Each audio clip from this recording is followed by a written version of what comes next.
చేపల పులుసు ఒక్కొక్కరు ఒక్కొక్క రకంగా చేస్తారు.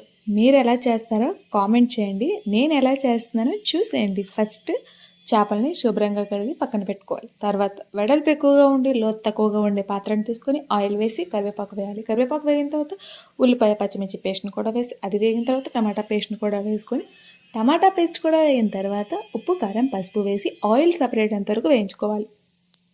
తర్వాత చింతపండులో నుంచి తీసిన పులుపును కూడా యాడ్ చేసి మీ టేస్ట్‌కి సరిపడినట్టు వాటర్‌ని కూడా వేసుకోండి. పులుపు మీకు సరిపడేట్టు వాటర్‌ని కూడా వేసి బాగా మరిగించుకోవాలి.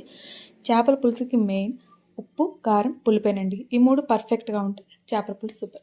పులుసు బాగా మరుగుతున్నప్పుడు చేపలను కూడా వేసుకోవాలి. చేప ముక్కల్ని గరిటె పెట్టకుండా మసిగుడ్డ పట్టుకొని కలుపుకొని మూత పెట్టి ఒక 15 నిమిషాలు లో టు మీడియం ఫ్లేమ్ అడ్జస్ట్ చేసుకొని ఉడికించుకోవాలండి. మధ్య మధ్యలో కలుపుతుండాలి. ఫైనల్‌గా కొత్తిమీర వేసేస్తే రెడీ. వన్ నైట్ ఉంచి నెక్స్ట్ డే మార్నింగ్ తినండి. సూపర్ అంటారు. నేనైతే నెక్స్ట్ డే మార్నింగ్ తిన్నాను. చాలా బాగుంది. వీడియో నచ్చితే లైక్ చేయండి. ఛానల్‌ని సబ్స్క్రైబ్